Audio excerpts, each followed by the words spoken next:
Bonjour tout le monde, bienvenue sur la chaîne de Dr. Ahmed Taifoud. Dans un monde complexe et incertain, les leaders sont souvent piégés par les propres manières de penser. Il y a 5 pièges de l'esprit qui limitent notre capacité à agir avec sagesse et efficacité. Comprendre ces pièges et apprendre à les dépasser, essentiel pour développer une nouvelle façon de diriger, plus ouverte, plus flexible et mieux adaptée aux défis d'aujourd'hui. Numéro un, l'histoire simple. Nous aimons raconter l'histoire courte et claire, mais la réalité est souvent plus complexe que cela. Numéro 2, besoin de contrôle. Nous essayons de tout contrôler, mais dans un monde complexe, il vaut mieux apprendre, influencer, le go à dominer. Numéro 3, la recherche d'accord. Nous cherchons trop souvent d'être d'accord avec tout le monde et sur la limite, la créativité et les nouvelles idées. Numéro 4, la certitude d'avoir raison. Nous croyons que notre point de vue est le bon et ce qui nous empêche d'écouter et apprendre des autres. Numéro 5, attachement à l'ego. Nous restons attachés à l'image que nous avons de nous-mêmes et cela empêche d'évoluer et grandir.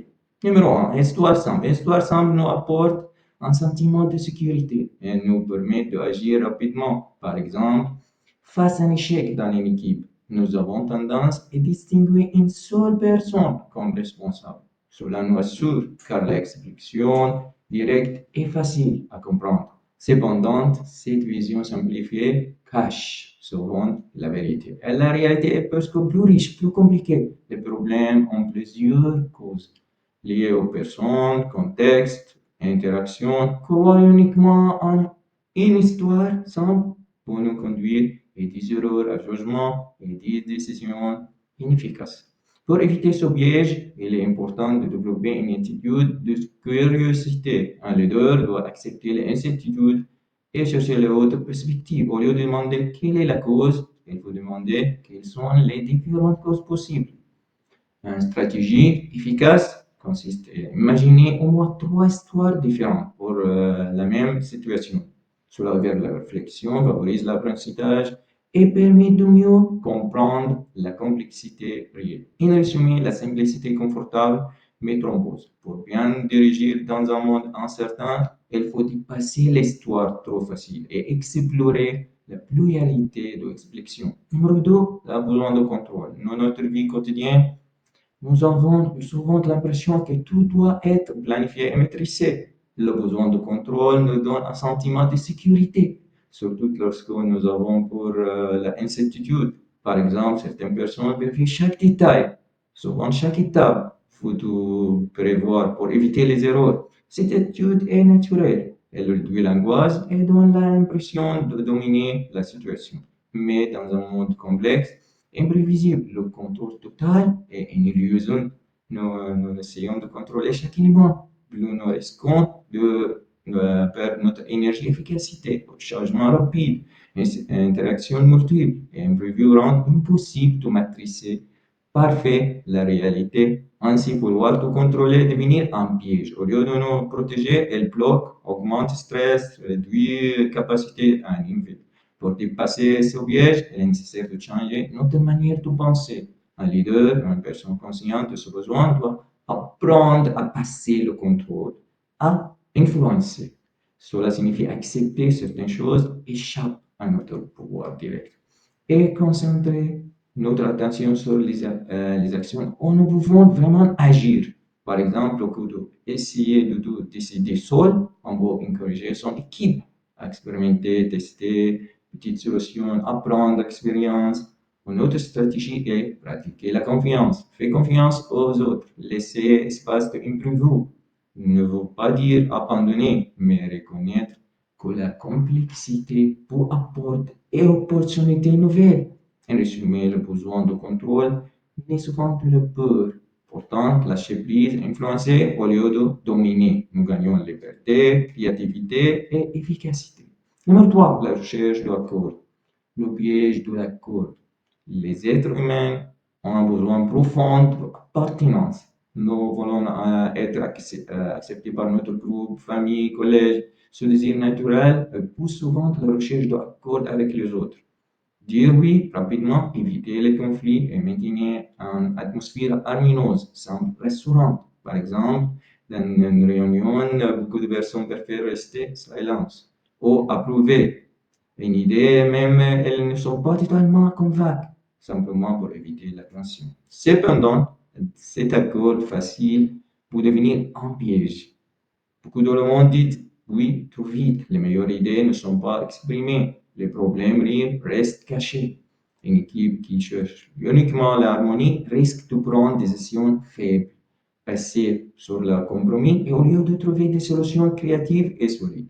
Pour sortir de ce piège, il est essentiel de changer notre relation de désaccord. Au lieu de le voir comme notre relation au désaccord, au lieu de le voir comme un danger, nous devons accueillir comme une opportunité à prendre un leader pour encourager les débats ouverts, poser des questions comme quelles sont les critiques possibles de cette idée ou que personne nous différemment créer un climat de confiance où chacun peut parler sans peur et une stratégie clé pour éviter l'accord superficiel. En résumé, la recherche de l'accord répond à notre besoin d'harmonie, mais elle limite notre potentiel collectif.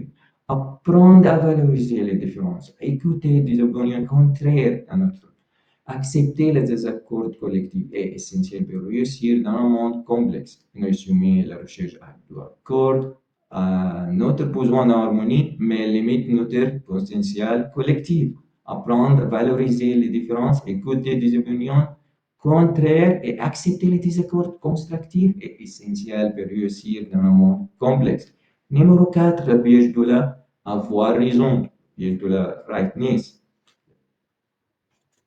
Nous aimons croire que notre vision du monde est correcte. Quand nous observons une situation ou une personne, voir la réalité telle qu'elle est. Cette conviction nous donne confiance et stabilité. Par exemple, dans une discussion, il est fréquent de dire je sais que j'ai raison, sans même envisager que notre perception puisse être limitée. Pourtant, cette certitude est un piège. La vérité est que nous ne voyons pas le monde tel qu'il est, mais tel que nous sommes. Nos expériences, nos missions, nos croyances filtrent notre regard. Ainsi, ce que nous percevons comme juste peut être seulement une partie de la réalité. Rester attaché de cette idée, la raison fermer la porte à l'apprentissage, la communication et vous créer un conflit inutile dans un environnement complexe. La certitude absolue est dangereuse. La sélection changement vite, information incomplète. Personne ne possède toute la vérité. Penser que nous détenons la réponse unique empêche de voir deux autres possibilités et limite notre choix pour dépasser ce piège. Il est nécessaire de développer une humilité intellectuelle. Cela signifie reconnaître que nos convictions peuvent être fausses ou incomplètes. Un bon exercice consiste à demander et si je me trompé, je ne vois pas encore un résumé la certitude est raison, elle réduit notre ouverture de croissance, accepter une certitude curieuse avec les autres points de vue, admettre pouvons nous tromper sont des clés essentielles pour progresser dans un monde complexe. Numéro 5, l'ego, le piège de l'identité. Chacun de nous construit une image de soi, une identité que définit notre rôle, notre compétence, nos valeurs. Cet ego nous aide à nous sentir stables et reconnus. Par exemple, une personne peut te dire je suis un bon manager, je suis quelqu'un, je suis de la relation. Cette image donne la confiance, mais elle peut aussi devenir un besoin. Le piège apparaît lorsque nous restons trop attachés à cette identité actuelle. Nous défendons notre ego d'évoluer. De peur de perdre cette image, nous-mêmes, nous résistons au changement. Nous rejetons les critiques, nous évitons l'expérience nouvelle. Ainsi, l'ego peut bloquer notre croissance personnelle et professionnelle. Dans un monde en transformation constante, rester figé dans l'identité est risqué. Les leaders en particulier doivent être capables de se réinventer avec leur et de se transformer. Mais l'ego est très fort et préfère protéger. Et aujourd'hui, au lieu d'explorer qu'elle pourrait devenir demain. Pour sortir de ce piège, il est essentiel de pratiquer la flexibilité et l'ouverture. Une stratégie consiste à poser régulièrement cette question. Qu'est-ce que je peux devenir? Développer autocompassion être bienveillant avec soi-même permet aussi de moins défendre et plus ouvrir au changement. En résumé, l'ego nécessaire pour nous donner une identité, mais elles doivent dangereux lorsque nous informent, accepter, changer, apprendre, imaginer une version future de soi-même est une clé essentielle pour progresser dans la complexité de la vie et du leadership. Merci beaucoup.